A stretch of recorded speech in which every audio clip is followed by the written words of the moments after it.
जय हिंद विद्यार्थियों, स्वागत सभी का आपके अपने यूट्यूब प्लेटफॉर्म दृष्टि एग्रीकल्चर पर। और आज हम एक क्रॉप हम लोगों ने स्टार्ट की थी, कल्टीवेशन ऑफ sorghum ज्वार की खेती। आज उसका लेक्चर नंबर 2 है।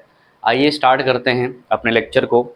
ठीक है, तो लास्ट क्लास में जो ज्वार की थी उसमें हम लोगों ने 3 कॉन्सेप्ट को डिस्कस किया था।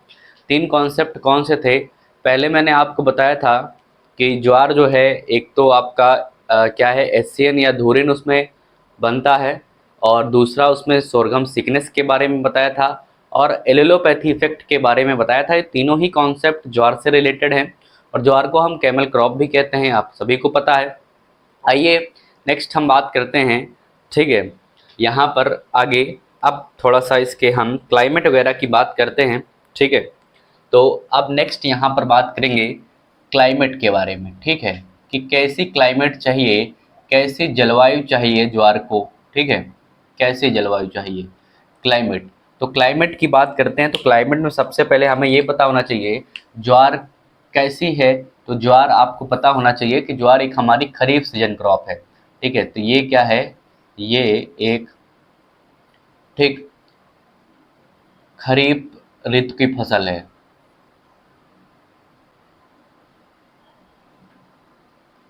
खरीफ ऋतु की फसल है। ठीक है, खरीफ सीजन क्रॉप है। अब आप लोगों को पता होगा कि जितनी भी खरीफ क्रॉप्स होती हैं उनको कैसी जलवायु चाहिए, तो गर्म और आर्द्र। ठीक है, गर्म एवं आर्द्र जलवायु। ठीक है, गर्म एवं आर्द्र जलवायु जो होती है वो खरीफ सीजन की क्रॉप्स के लिए सुटेबल रहती है। वहीं पर टेम्परेचर की बात करेंगे, टेम्परेचर कितना चाहिए इनको, तो 26 से 30 डिग्री सेल्सियस टेम्परेचर होना चाहिए। ठीक है, 26 से 30 डिग्री सेल्सियस टेम्परेचर जो होता है इसके लिए सुटेबल रहता है। नेक्स्ट यहाँ पर अगर हम बात करें जलवायु की बात, अगर हम यहाँ पर मृदा की बात करते हैं, सॉइल। ठीक है, सॉइल की बात करेंगे तो सॉइल हमारी जो है कैसी चाहिए, तो सॉइल जो होनी चाहिए बलुई दोमट या दोमट मृदा। ठीक है, बलुई दोमट या दोमट मृदा।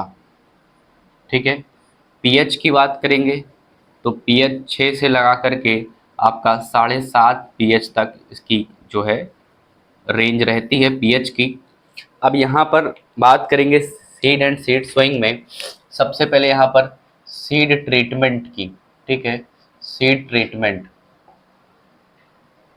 बीज उपचार। ठीक है, तो सीड को किससे ट्रीटेड करेंगे, थीरम से। ठीक है, तो सीड ट्रीटमेंट के लिए क्या करेंगे कि थीरम की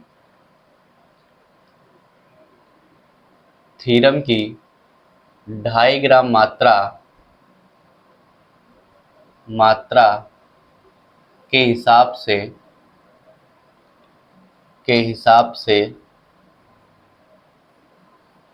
ठीक है, 1 किलोग्राम बीजों को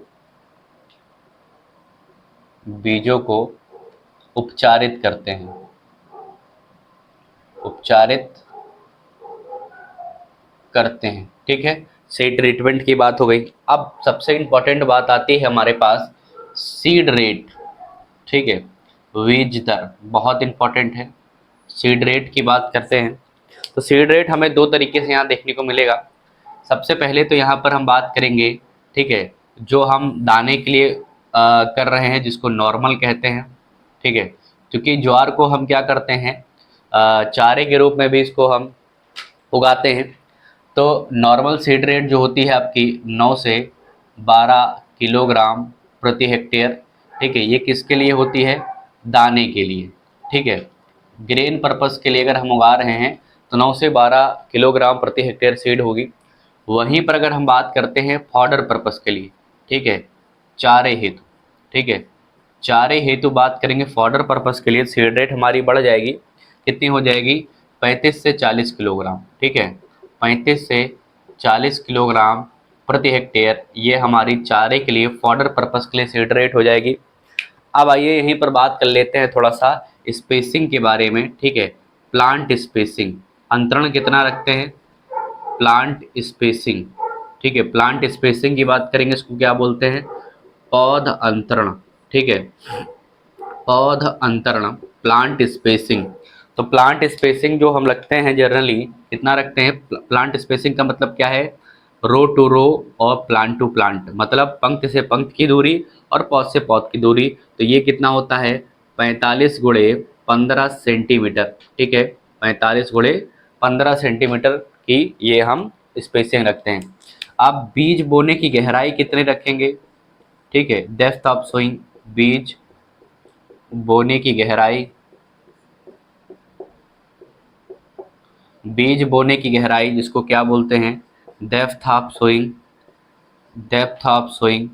तो देखिए ज्वार बाजरे के सीड क्या होते हैं, बहुत छोटे होते हैं, तो डेप्थ ऑफ सोइंग 3 से 3 सेंटीमीटर ही रखते हैं या 3 से 4 सेंटीमीटर देखने को मिलेगा।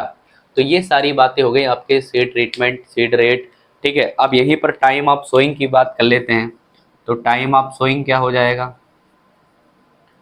टाइम ऑफ सोइंग, तो टाइम ऑफ सोइंग आपको पता है खरीफ की क्रॉप है तो जून से जुलाई में इसकी हम क्या करते हैं, सोइंग करते हैं, ठीक है। वैसे तो ये खरीफ सीजन की क्रॉप है, लेकिन जैसे कर्नाटक और आंध्र प्रदेश में भी इसको रबी क्रॉप के रूप में भी उगाया जाता है, ठीक है। तो यहाँ पर ध्यान रखिएगा कि कर्नाटक हो गया आपका और आंध्र प्रदेश, ठीक है, वहाँ पर इसको हम एज ए रबी क्रॉप भी ग्रो करते हैं, ठीक है, as a rabi crop, rabi season के रूप में भी इसको हम ग्रो करते हैं। अब आइए इसको हम बात करते हैं इसके वैरायटीज़ को डिस्कस करते हैं। फिर इसके बाद हम बात करेंगे इसके खरपतवार नियंत्रण, इरिगेशन के बारे में और मल्टीन्यूट्रिएंट फर्टिलाइजर के बारे में, ठीक है।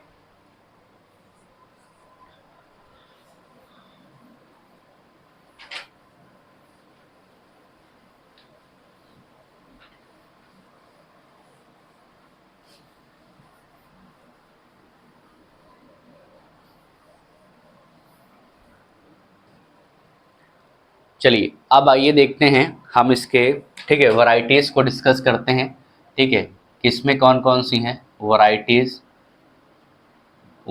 को देखते हैं। तो सबसे पहला जो वैरायटी से क्वेश्चन पूछा जाता है, प्रथम संकर किस्म, ठीक है। तो जैसे इसमें आपकी प्रथम संकर किस्म कौन सी है, CHS फर्स्ट, ठीक है, CHS फर्स्ट, ये क्या है, फर्स्ट हाइब्रिड, ठीक है, प्रथम संकर किस्म, ठीक है, प्रथम संकर, जो कब विकसित की गई थी 1964 में।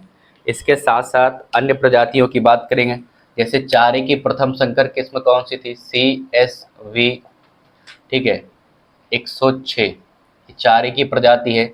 इसी के साथ साथ वर्षा, ठीक है, वर्षा मूंग की भी प्रजाति है, ठीक है, रियो विदिशा, ठीक है, वर्षा रियो विदिशा, ठीक है, रियो विदिशा, MP चरी 1, MP चरी 2, MP चरी 1, 2, ठीक है, और UP चरी।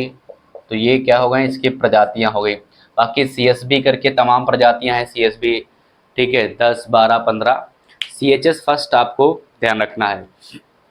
वर्षा बहुत इंपॉर्टेंट है, ये बहुत पूछा जाता है, ठीक है, रियो विदिशा इंपॉर्टेंट है, ठीक है। नेक्स्ट अब बात यहाँ पर हम करते हैं इसके, ठीक है, खरपतवार प्रबंधन, खरपतवार प्रबंधन, ठीक है, वीड मैनेजमेंट। तो इसमें से खरपतवार नाशी का नाम पूछता है कि किस खरपतवार नाशी से हम इसमें वीड मैनेजमेंट करते हैं। तो वीड मैनेजमेंट के लिए किस का यूज़ करते हैं, तो एट्राजिन, ठीक है। तो एट्राजिन के द्वारा, ठीक है, एट्राजिन, एट्राजिन, एट्राजिन के द्वारा क्या करते हैं, के द्वारा, ठीक है, करते हैं। एट्राजिन की कितनी मात्रा, तो आपकी active ingredient 1 kg per hectare के लिए ये सुटेबल रहती है। अब इसके साथ साथ यहाँ पर हम बात करते हैं इरिगेशन, ठीक है, इरिगेशन सिंचाई, ठीक है, सिंचाई की बात करेंगे तो 2 क्रिटिकल स्टेज हैं, ठीक है, क्रांतिक अवस्थाएं 2 हैं क्रिटिकल स्टेज। कौन कौन सी हैं, पहली आपकी हो जाती है फ्लावरिंग टाइम, ठीक है, फ्लावरिंग टाइम, ठीक है, पुष्पन के समय, और दूसरा होता है दाना भरते समय, ठीक है, दाना भरते समय, दाना भरते समय जिसको बोलते हैं ग्रेन फिलिंग स्टेज, ठीक है, grain filling stage, grain filling stage, ठीक है, ये ध्यान रखिएगा। अब इसके बाद यहीं पर लास्ट जो है बात करते हैं मैन्योर्स एंड फर्टिलाइजर, फर्टिलाइजर्स, ठीक है, खाद उर्वरक। तो जनरली इसमें हम मैन्योर्स तो 4 से 5 टन प्रति हेक्टेयर डालेंगे, लेकिन नाइट्रोजन और फास्फोरस की बात करते हैं, नाइट्रोजन, फास्फोरस और पोटास। तो nitrogen 120 kilogram per hectare, 60 kilogram potash आपका पर हेक्टेयर, और 40 किलोग्राम आपका पर हेक्टेयर फास्फोरस, 60 किलोग्राम प्रति हेक्टेयर और पोटास 40 किलोग्राम प्रति हेक्टेयर देते हैं। अब इसमें नाइट्रोजन की आधी मात्रा, फास्फोरस और पोटास की पूरी पूरी मात्रा हम अंतिम जुताई के समय दे देते हैं। तो ये पार्ट 2 था। पार्ट 2 में इतना ही रखते हैं, ज़्यादा बड़ा नहीं करते हैं। पार्ट 3 में हम बात करेंगे इसके जो इम्पॉर्टेंट डिजीज़ हैं और इंसेक्ट हैं और यील्ड को डिस्कस करके फिर इसको हम कंप्लीट करेंगे।